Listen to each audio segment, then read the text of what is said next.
everyone, my name is Nitya, and you are at my Flosstube channel, Daybreak Stitchery.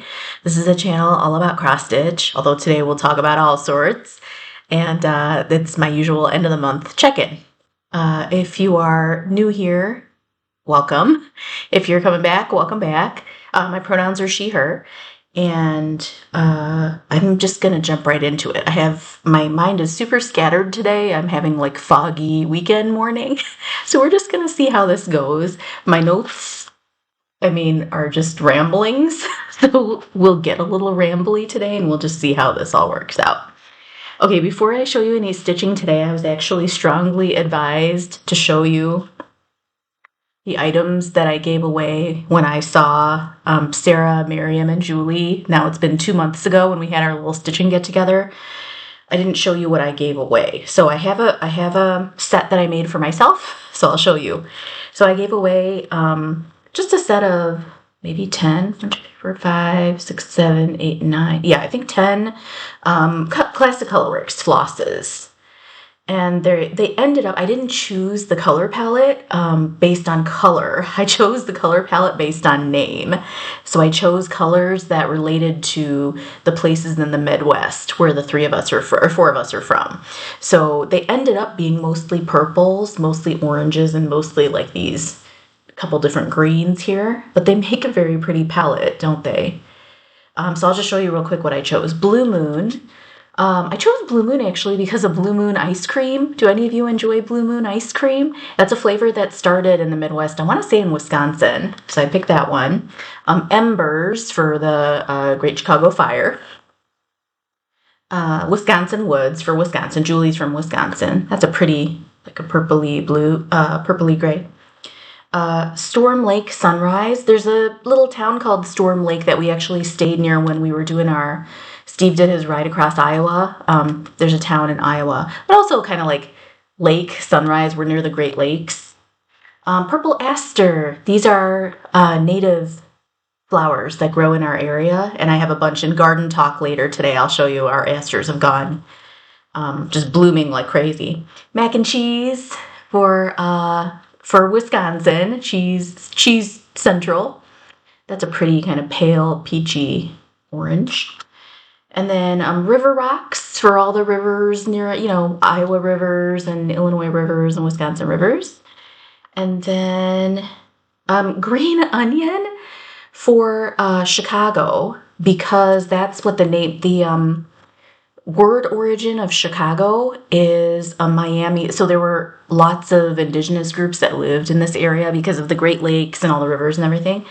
And the lakefront actually used to be all marshland where there were lots of wild onions and garlic varieties that grew in those marshes. Actually, if you look at pictures of the Chicago, I live just outside of Chicago. If you look at pictures of the Chicago skyline and like the lake along Lakeshore Drive, like all of that is filled in. That was all marshland. It's all filled in land and built up on. But anyway, so the Miami word for this region, it was kind of the word that eventually became Chicago. So, and it's named after those, like either the green onions themselves that grew there, or like the scent of the onions and garlics that grew in this region, this kind of marshy region. So I threw in green onion, and then prairie grass, just because we're all living near prairie around here. So that's that. So these colors, I ended up, when I got them in the mail, I was actually really impressed with the palette that came about from it. It's very pretty. It is very kind of sunrisey, sort of landscapey, sunrisey. So I'd like to do something with this. A Stitchy Friends related stitch with this. So I think I showed you last month when we got together, right before we had gotten together, I'd stitched this. This is from Little Stitch Girl, and it's called Stitching with Friends. And so I had taken this just to put on the brag table, but I love the idea of like every time we get together having as decoration kind of Stitching Friends related pieces to put up. So I'm thinking I might stitch something with this palette that's like Stitchy Friends related. to take with me, and then I'll have this and whatever new pattern I stitch take with me once when I see them again. So do you feel like looking at some patterns real quick? Because I've been eyeing some Stitchy Friends related, patterns, and I thought I'd just show you some. So there's this one that came out. I'm pulling them up on my phone because it'll save me some editing time later.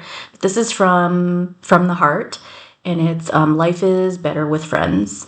And it's real cute. From the Heart does all those really cute small Quakers. Like there's that monthly Quakers series, and I think they have a Home Sweet Home Quaker too. But anyway, this one came out fairly recently. I like it. I think this could be really pretty with these colors. It's just really small. Maybe that's a good thing. I'll actually finish it quickly. I was looking for something a little bit bigger and something where I could like stitch our names in. So then the one that appeals to me the most, I'll show you a couple more, but I'm leaning towards this one. This is by Needlework Press, and it's called Be a Friend. And it says Be a Friend down here in this box. And it is sort of samplery looking, which is not usually my look, but this can be tweaked in a lot of really cool ways. So for example, instead of stitching the alphabet, I was thinking, I could stitch, we called ourselves the Quad City Needle Minders because we met in the Quad Cities. So I could stitch Quad City Needle Minders here. And then with the small alphabet, that line, I could stitch our names instead of that. And then there's a really cool thing up here. See how there's like triplets of letters? So there's an A, B, C, D, E, F. I was thinking, that'd be cool to stitch like our cross-stitch acronyms, like stitch WHIP in one and FFO in one and SAL in one, and see if I can get you guys. I'm going to need your help to find more to fill that spot. But so that I'm kind of leaning towards this one. There's also a really cool, I don't know if it'll show up in my video, but like the border down here has all of these different color circles filled in. That could be really interesting to do, I think. So anyway, that's what I'm leaning towards. Modern Folk Embroidery has a friend-themed pattern, Piece to My Friend, and that could be a cool one too. There's room for me to like stitch, Quad City Needle Minders and our names. And I was thinking if I was going to do a Quaker, maybe I could play around with like using multiple colors in each motif or something. That's an idea. And then I found a couple, homewards could be a possibility too. I know a lot of people are stitching on this, and I have a question about it. This is by Rosewood Manor. Does it come with a full alphabet? That's a question for you. Because then I could tweak the words to be our names, and then I could put Quad, City, and Needle, and Minders in there too. And I think this is a very adaptable pattern because basically you could... It's It's 7 squares across, and I don't know however many down. I haven't counted it, but I think you could chart, if you know how big the grid is, you could chart out how, like, whatever arrangement of words you want, and then there are all these geometric patterns to fill in the empty spaces. So I think it could be kind of easily adapted. But I need to know about if this alphabet looks unique enough where I think it would be hard to come up with the missing letters in the alphabet. So I'm kind of looking to see if anyone knows if that comes with a full alphabet. And then did I have any others to show you? Hold on. This is kind of a cool one, but I think let me show it to you. It's called Sheltering Tree, and it's by All Through the Night. And it's really cute. It's got like a bird's nest with 2 birds here, and then 2 squirrel friends here, and then 2 rabbit friends here. And then it says, friendship is a sheltering tree. I love this pattern, but I think I would want to do it in like monochromatic. Like it would be a good DMC 310 pattern. So I don't know if I would want to do like have color changes in it. And then there's this one by Pineberry Lane. Oh, there's a Jan Hicks, north, south, east, west. Stitching with friends is best. That could work, I think. I could change the colors on that one. I had one other one to show you. Let me see. Oh, there's one, A Token of Friendship by Pineberry Lane, but I kind of like the called for colors on that, like these storks and then the play on the black and white. So anyway, so I'm leaning towards this one by Needlework Press. So stay tuned on that one. And then the other thing I did is, I had these plastic Bobbitt, these like plastic bobbins, floss bobbins, that I've had for ages. They came like way back when I bought a floss, like just like a usual floss box for DMC flosses. Some of them come with paper bobbins and some come with these plastic ones, which I don't use. So I've been saving them to try to think of something to do with them. So I ended up doing something. I did an acrylic paint wash on them. So I took greens and blues. I just have like an inexpensive acrylic set that I use like when my nephews come over and we're painting. So I use that. It's just like little tubes of acrylic paint. And I did washes of like a teal green and a couple of different blues in the background. So like this one's more of the blues with like a little bit of teal. And then I brought out an old friend from my watercolor days, Dr. P.H. Martin's Bleed Proof White, which is a white, it's an opaque white ink that you can paint with, and it will totally cover. You don't need like multiple coats. It'll provide a clear, kind of an opaque layer. So a lot of artists use it to do this kind of thing. Like you can paint over, you can have like a solid color wash of something, like a thick wash of something, and then do illustrations with the white ink. So that's what I did. I have a really thin brush, so I just used that to brush these on. So it's kind of cool. I was going for like a dried allium look. That's my favorite one, maybe. Some of them they're just doodles, you know, like this, like a berry, like a branch with berries on it. I gave away, if it was 10 flosses I put together a design for each different floss. So this one's just like flower and leaf doodles, some reeds, just like a geometric thing here. More doodles. Some little flowers, and then some grasses, and then more grasses. So that was kind of fun. So I gave everybody those. I put them, but now they're not very practical because I've painted over them. I put a resin over it. You can get a biodegradable resin, but I'm not sure that's what this one is. I couldn't find any like materials information on the resin that I used. Resin is basically, it's like a clear liquid. It's very wet, but you put it over your work. A lot of people use it for jewelry making, I think. And then it dries. You have to cure it in the sun, and then it dries clear, and it's like smooth. It's not sticky. Like, you know, when you use Mod Podge, the finish is kind of sticky. This is not. It's clear. And I did that because I've tried painting on these plastic bobbins before, and the paint flaked off because the bobbins are so like slick. So I'm hoping this resin kind of holds things in place and secures it a little bit. So that's that. That's what I did. I did not show them before, but they have been shown now, and I have my ideas for what to do with that too. Okay. I have finishes. Let me just smooth them out a little bit, and we could talk about finishes. Okay, so I'll show you a couple things that I finished. So one of the things I'm doing today is I'm going to a guild meeting. It's actually, they change the locations sometimes. So today's location is only 10 minutes away from my house, so I'm definitely going to go. I have such a busy day today. I have garden club later, and then I'm trying to join the Diversity, Equity, and Inclusion Commission for the professional group that I'm in, the AATF, the American Association of Teachers of French. So they're doing some Zoom meetings today. So it's going to be a busy day. But anyway, for the guild, they recommend that you stitch a name tag. So I did that this month. So this is based on, it's a modification of the pattern by Luminous Fiber Arts.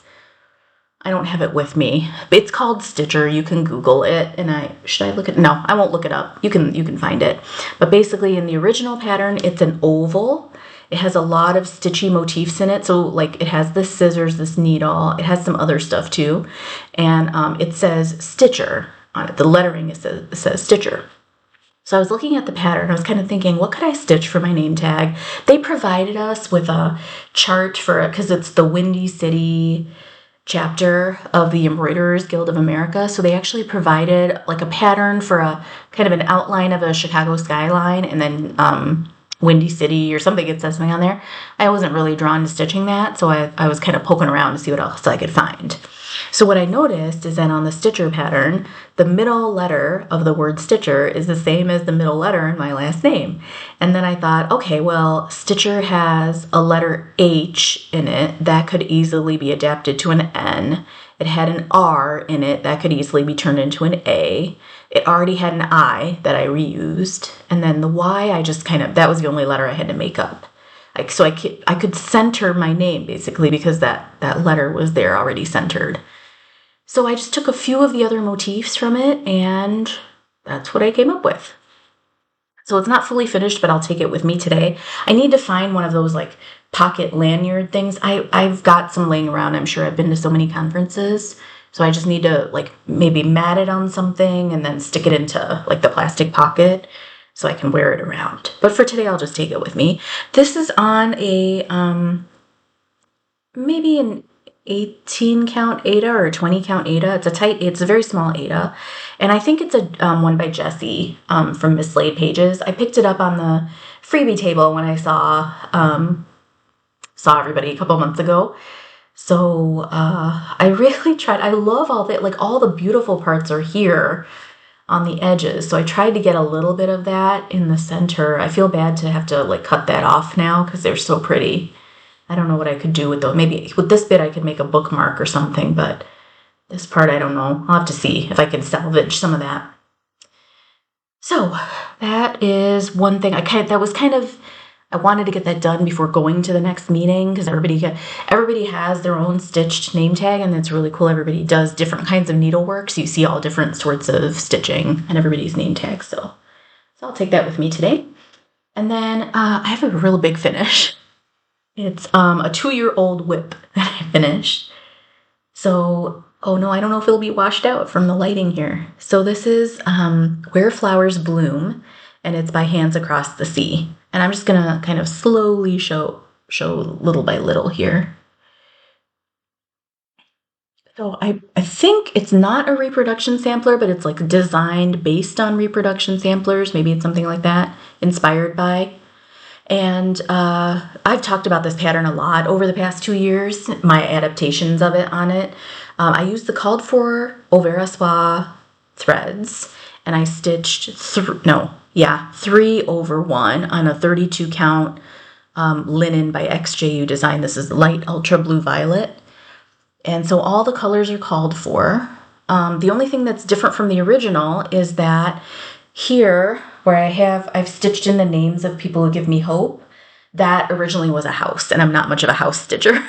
So I got this pattern. I'm not usually drawn to like reproduction looking samplers, but I liked all the bright colors on this, and those really came through. And then I got it knowing like, I'm not going to stitch that house. I'm going to replace it with names. So I put a whole bunch of names of people who I find inspiring, who give me hope.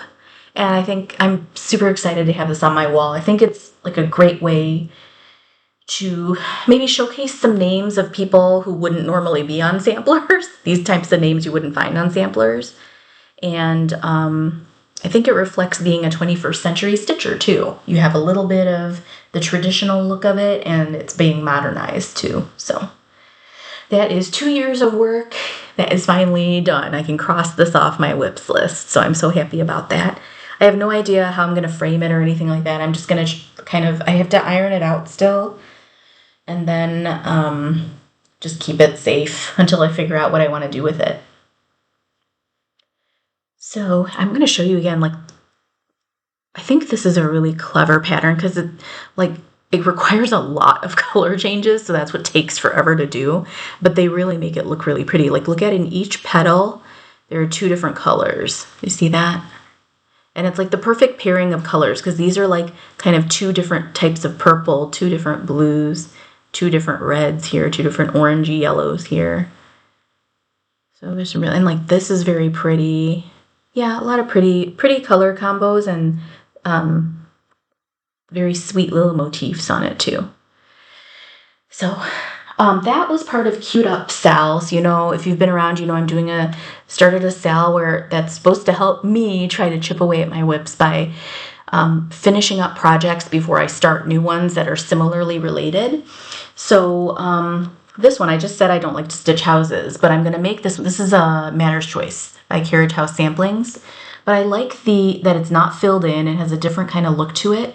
And I'm making this one a tribute to a Black History Museum in Maryland. So this building, it's based on an 1853 Maryland house built by George Matter and his wife. And it's a place where Kathy Barrick, the designer, used to live. So it's a Maryland house, like a traditional Maryland house.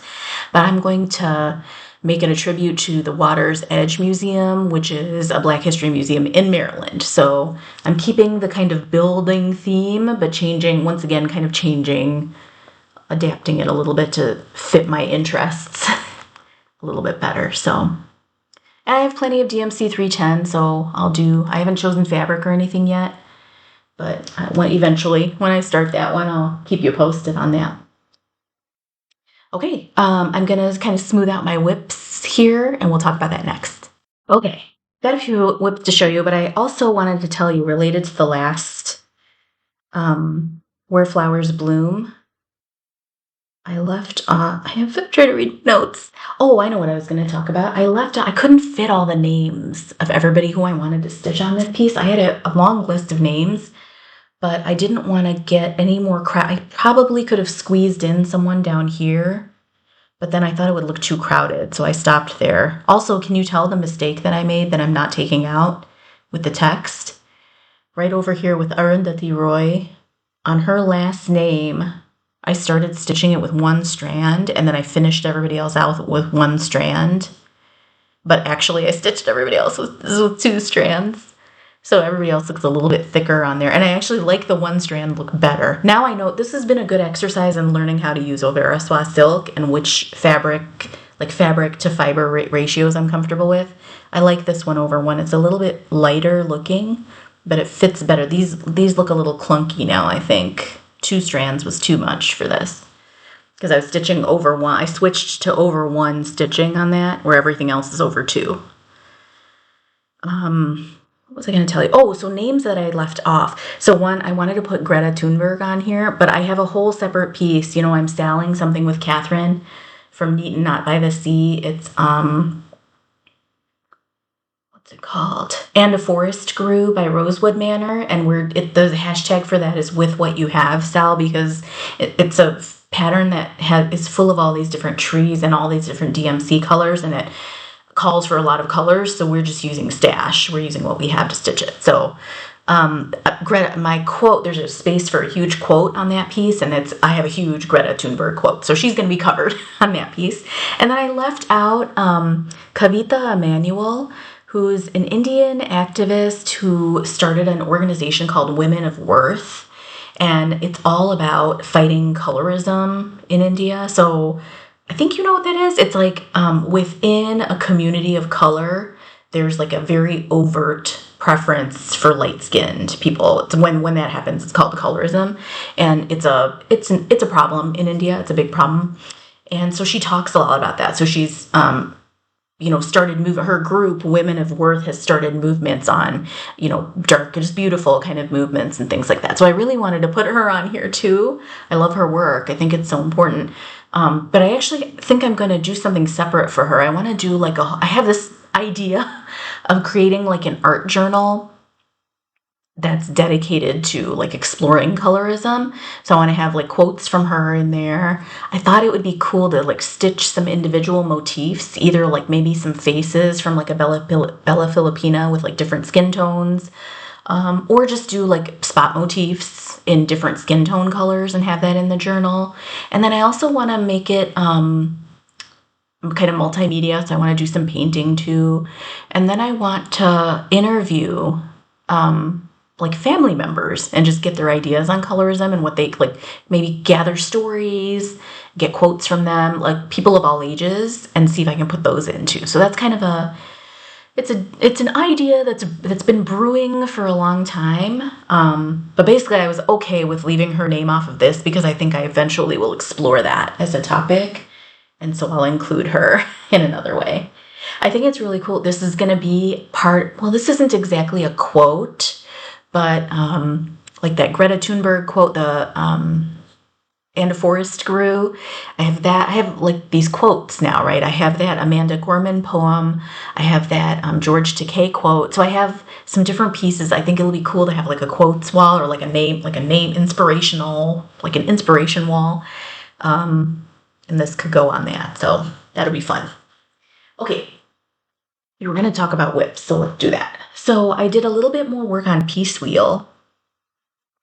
I think it goes this way. It really doesn't matter what way it goes because it's going to be the same, looks the same in all directions. But this is by Ink Circles, and the original pattern is in different colors, but I'm using the colors that my family uses when they actually make these patterns. We call them column, and they're made with like a rice powder, and they're drawn by hand on the ground. They look really beautiful. So I actually took this with me over Labor Day weekend. We had, at the beginning of the month, we had a long weekend for Labor Day, and I took this with me to a family gathering and showed everybody. Everybody was super excited. So this is on Color and Cotton. It's either Dark Umber or Canyonland. I don't remember which fabric it is, and it's DMC Blanc. It stitches up pretty fast, but you just have to pay I have a working copy of the pattern. I have to highlight it because I haven't gotten the hang of like how the twists and turns go. So I have to really follow it closely to figure out, okay, like when is it going to curve and when is it going to go straight? There's so many curved bits and so many straight edges. So I'm having to like really pay attention to it to stitch it. Okay. Next one is, I have two. So I joined in on Back to School Sal, who started that? I think it's New Hampshire Stitcher. And I haven't posted anything about it yet because I'm really terrible about posting pictures on Instagram. But I have two big projects that I restarted for Back to School Sal. So I will show you one. I don't know if you'll recognize. I'm going to hold it up for a second. You tell me if you recognize it. Does this look familiar at all? Scan over it. This is the entire top of it, the entire top length of it. It's Quaker Seasons of Friendship by Crown and Thistle. It's an enormous pattern. It's like 400 and something-ish. This length of it is 400-ish stitches, and then the width is like 200-ish stitches. And so I restarted it. Let me double it up so it won't look so sheer and you won't be able to see through it. It's on a 32 count charcoal, just like a scrap I've had for ages. And I'm very sure that it's a Witchelt. It's very slippery linen. But do you know what? 32 count Witchelt charcoal is really easy to stitch on 1/1. I'm doing tiny stitching on it. So this is all stitched 1/1. It's with DMC 3854, which to me looks like a really light apricot shade. The official color is medium autumn gold. Either way, I think it looks really pretty. Look at how like lacy the motifs are turning out because they're so tiny.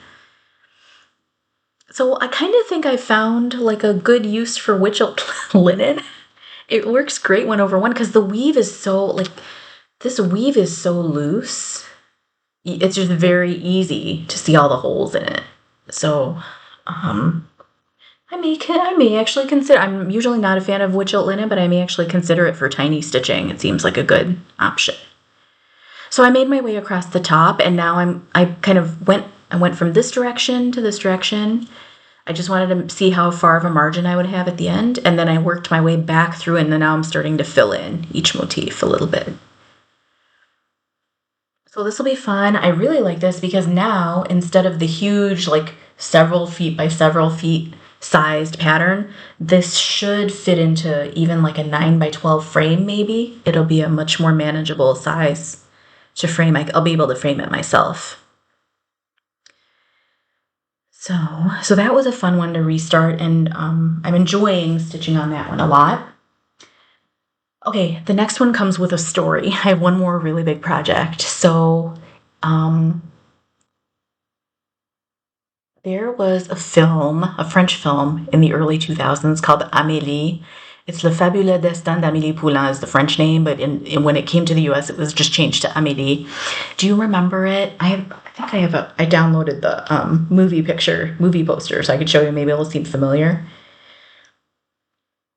There's this one, Audrey, it was kind of Audrey Tautu's breakout movie. I don't know if you watch international films, but this was an unusually popular one here. And one of the reasons was because it looks really good. The director, Jean-Pierre Jeunet, he almost like put a filter on it where it made the colors like super vibrant. So it almost looked like a more charming, dreamy version of Paris than let's say like gritty, for example.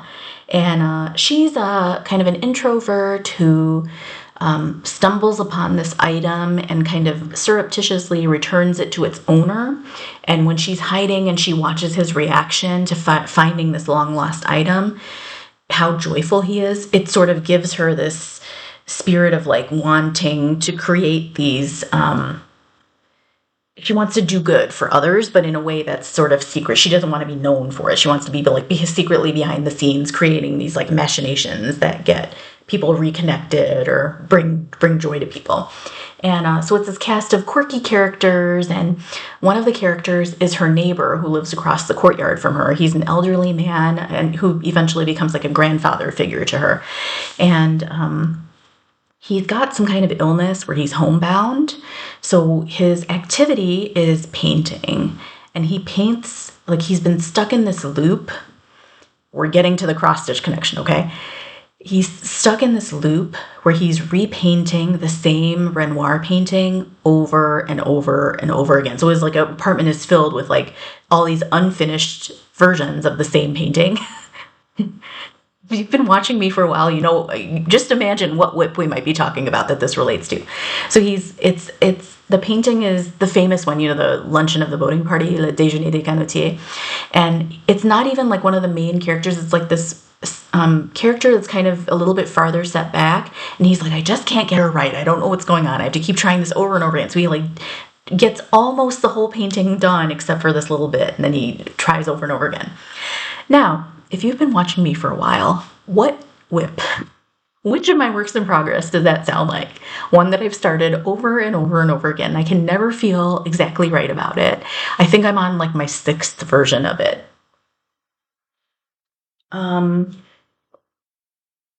I'll hold it up and you'll know what it is.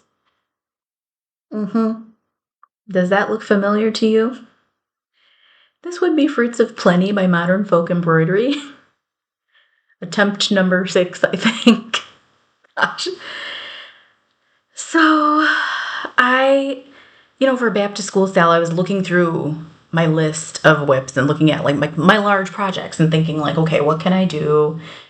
Can I just stitch on one that I already have kitted up? And I should have brought it up actually to show you for my current version of Fruits of Plenty. The colors are beautiful, but I was looking at the variegated, the negative stitching bit on it I was doing it in a Threadworks that was kind of heavily variegated, like a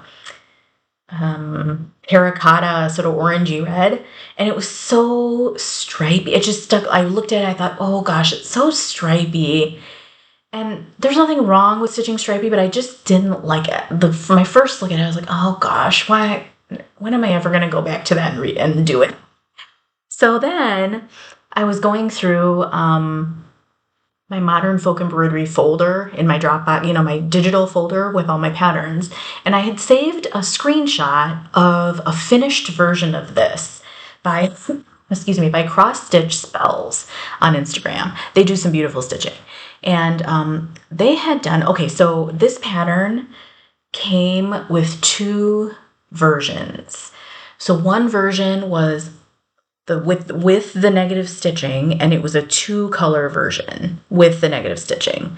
The other pattern was without the negative stitching, but with the motifs stitched instead, and that was a 1-color version. So then what people have been doing is variations of those 2. Like Maryam finished, as usual, in true Maryam form, finished this like ages ago. And she did the the originally charted single color non-negative stitching version, but she used 2 colors on it. So she just made decisions about where to put the colors. And then Cross Stitch Spells on Instagram did the 2-color negative stitching version, but in a single color. She used, well, technically it was DMC 115, which is that beautiful variegated red. So anyway, I was looking at it and I thought, oh, that is right. Like I could actually just make this a monochromatic piece. I don't have to worry about the play of the two colors, or I can use just a single color. Don't go with variegation, just single color pattern. I've been on this whole 2023, I've been on like a color on color kick. So this is a piece of heather by Fiber on a Whim, which I de-kitted. I did some de-kitting this summer, just got real with projects I wasn't going to do. So now I have some extra fabrics that I can repurpose. So this is one of them. I had originally been stitching a Shannon Christine pattern on this that I was going to gift, and it's not going to happen. So I'm going to repurpose it for this.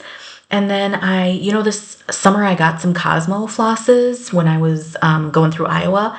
And one of the colors I picked up was this beautiful dark gray purple. It's like a dark plum, but with tinge of gray in it. It's not variegated. It's a single color. It's Cosmo 2030. And I don't know how I've been living without this color all this time. It's a beautiful option for dark stitching. Black Sampler November, you know how a lot of people choose not necessarily like DMC 310, but like other dark tones. Go for Cosmo 2030. I think it's a beautiful dark tone to stitch with. So I am doing the 2-color pattern, but I'm going to stitch everything. So it won't have 2 colors in it. It'll have 1 color. And that's what I'm going to do.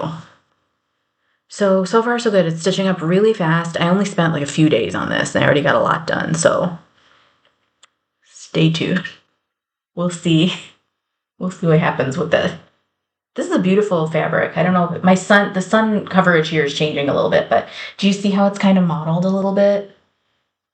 What's the best? Like maybe this lighting is pretty good. It's got like a little bit of, it's like a lavender purple, but then it's got a little bit of purpley gray modeling in it. It's very pretty. So I think that should be pretty good for this. I'll hold this up from the back and see. It's already looking pretty good. There's a bit here that's in a different tone because I was trying like a navy blue first, but then I switched to purple. I thought the purple on purple will be better. So, and I like it a lot better too. So, Cosmo 2030, give it a try. It's a great, I'm thinking like, you know that other pattern by Luminous Fiber Arts? It's that, there's like a Halloween Quaker that she did. That'd be really pretty in that color too, I think. Even like color on color with that too. Anyway, a lot of choices for that. So we'll just see how that pattern goes. Okay, I'm going to throw in a new start as well, just because I only have one. I got the Morbs from Modern Folk Embroidery. This came out this month. It's based on, Maryam in her stories shared somebody's post about this phrase, this old Victorian phrase, got the Morbs, that comes from morbid, when you're feeling kind of blue.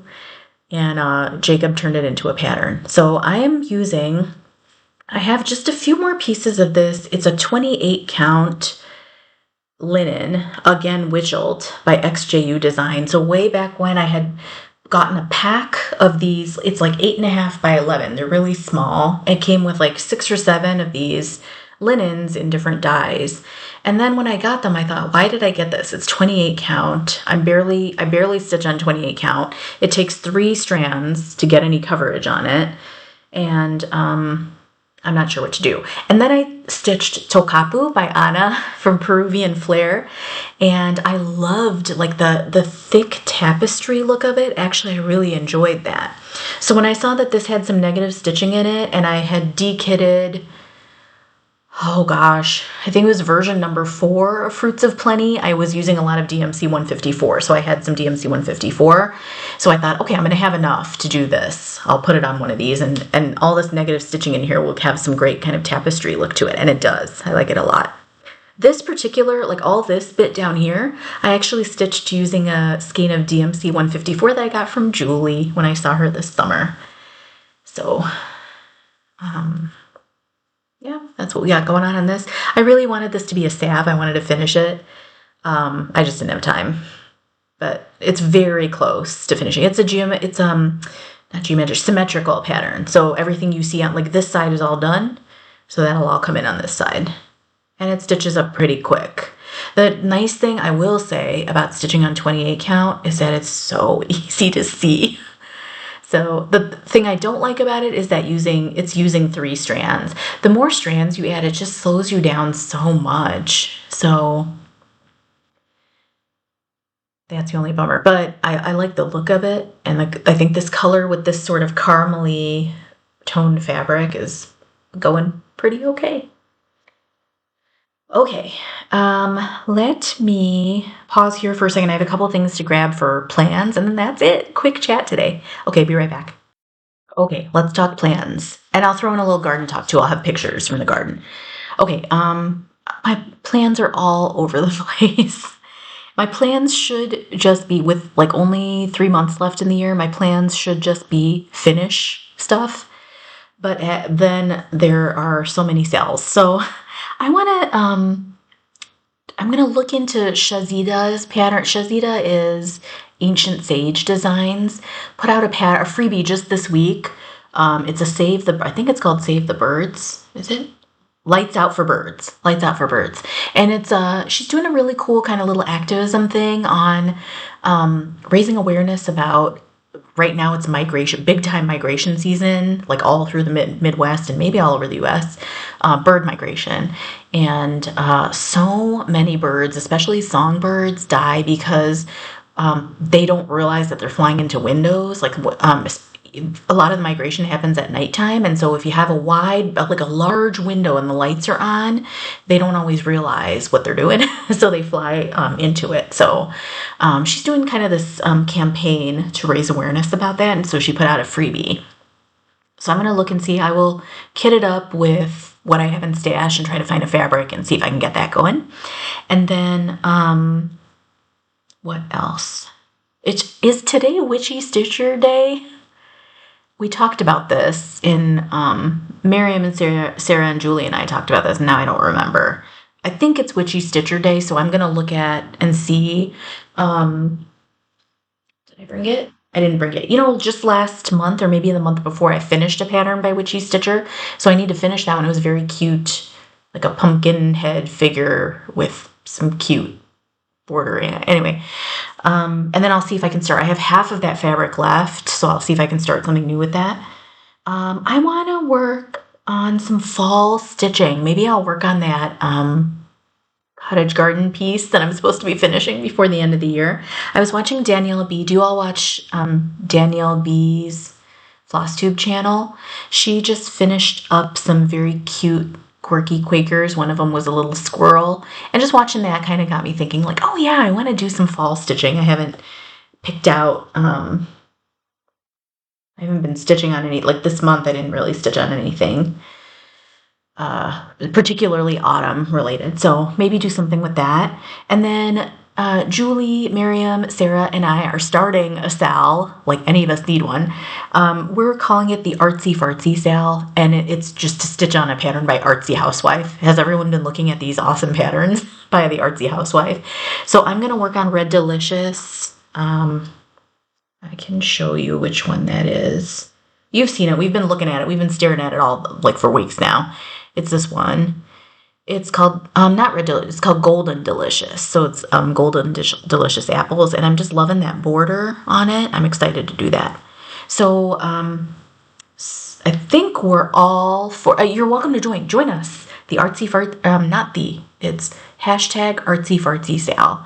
Any Artsy Housewife pattern. And I think the four of us are planning on just doing, kitting it up from stash. So I'll just show you what some of the colors look like. I picked out all the flosses this week. I'm putting it on a piece of cinnamon by Stitch Me. Is this all of them? Yeah. I don't know if I can hold them up without them falling, but these are just some of the colors right here. If you can see them through my hands. Lots of like warm reds and oranges and some browns and a little bit, like just barely a touch of this kind of avocado green. So it's kitted up. I have some Cosmos in here. I have one Gentle Arts. I have some DMC. Classic Colorworks is there. Yeah, that's about it. It's a mix of everything, whatever I had available. I put in, I tried to match it up as best as possible, and I'll show you the fabric again. This is Cinnamon by Be Stitch Me. It's kind of a pinky peach, very light pinky peach color. So looks like that. That's better. That's showing more true. So, yeah, please join in on that. It'll be fun. I'm curious to see what everybody picks out. I think that each of the four of us have all kind of been drawn to different patterns. I really like that one. There's one, it's like a bird that's all filled in, and then it has some kind of shape that comes up from it. I can't remember which one it is. That one looks really pretty too. That would be a great one to do. I was thinking if I have any more pieces of this Witchelt linen, if I ever do that one, I would do it on here, because that bird would be like a really cool kind of thick tapestry look to it, I think. So anyway, that's farther down the line. And then I'm going to do Cozy Cabin Stitching had a freebie. Let me see if I can pull it up. Yeah. On their Instagram, it's Vote. And it's in 3, I don't know if it'll show clearly. It uses 2 shades of blue and 1 shade of red. Is that right? Yeah. And I'm doing that both as a commemorative piece and as a reminder. Commemorative piece because this is going to be a busy month this month. The past couple of years I've been helping with postcard writing campaigns to get people to like encourage get out the vote. Postcard writing. So it's really easy to do. Just kind of research organizations that encourage people to go out to vote. And a lot of them are doing postcard writing campaigns right now. I don't know for my international friends, I don't know about for you, but for here in the US, we don't have really great voter turnout. And in particular for like local elections, it's real bad. Like I was looking up, we had in February, not in my town because I don't technically live in Chicago, but in Chicago in February, there was a mayoral election, a big one, and a really cool new candidate was actually elected. And there's a lot of energy and buzz and excitement around the possibilities now with this new person. But that in that election, the voter turnout was like 35%. It was really, really low voter turnout. And then in our last gubernatorial election, which was last November in Illinois, I think the voter turnout was like 45%. And so we do these postcard writing campaigns to kind of, there are people who turn out for like the big elections, like the presidential election, but then they don't turn out for these smaller elections. And those are actually super important because that's where like judges are being elected, school board officials, like your local village positions, like commissioners and stuff like that. And then also like on your local ballots, there'll be like referendum items. So for example, in our last election here in our county, there was a referendum item about whether you'd be okay with increasing your taxes by 0.025%, which for us equaled like a few dollars per tax bill, to further fund the forest preserves. And that passed. But like those kinds of things, like if you miss your local elections, then you're not weighing in on those like very local decisions. So learn about what's going on in your community. And, you know, I think people get overwhelmed because it's like these smaller elections kind of sneak up on us and we're all leading busy lives. And then everybody's like, I don't know who to vote for. I don't want to vote for the wrong person. Just remember that you don't have to fill out an entire ballot. You can just research like 1 or 2, get comfortable with 1 or 2 positions, figure out what people stand for. And then you don't have to fill in the rest of the ballot. Vote for the one, like the bits that you fill in will be counted. And then you can kind of work your way into learning about other posts and positions, you know. So that pattern, I think I'm excited to stitch that pattern, and it'll be a good reminder for like people who come visit us that voting is important, but also I want to kind of commemorate this volunteer work I've been doing too. So is that it for plans? Yes. I'll throw on a real quick garden talk. So this just next little bit here, I've been tacking on a little garden chat at the very end. If you don't want to hear about that, I'll see you next time if you want to stick around. It's been a great month in the garden. We had a lot of rain and everything is blooming. We have flowers all over the garden. So I'll just put in a picture here. Let me find it so I can talk about it too. I knew last year we had a really great September in the garden because of our purple asters. I think these are technically New England asters. They're not wild blues, but they're like the tufts of purple that you see, the big chunks of purple, like light purple that you see, those are asters. And they are perennials and they come back strong every year. They're the highlights of the garden, really. Let me find, I don't have a picture. I'll throw a picture up when I'm talking about it. So if you see those, that's what's good. The pollinators love those asters. Every day when I come home, there's just like crowds of like so many different types of bees and pollinators. We've been drawing some pollinators that I've never even seen before. So that's really cool. We also got, back in June, we got a goldenrod, which is the yellow kind of feathery plant, and that bloomed. That's added some beautiful, happy color to the garden. The zinnias are still going.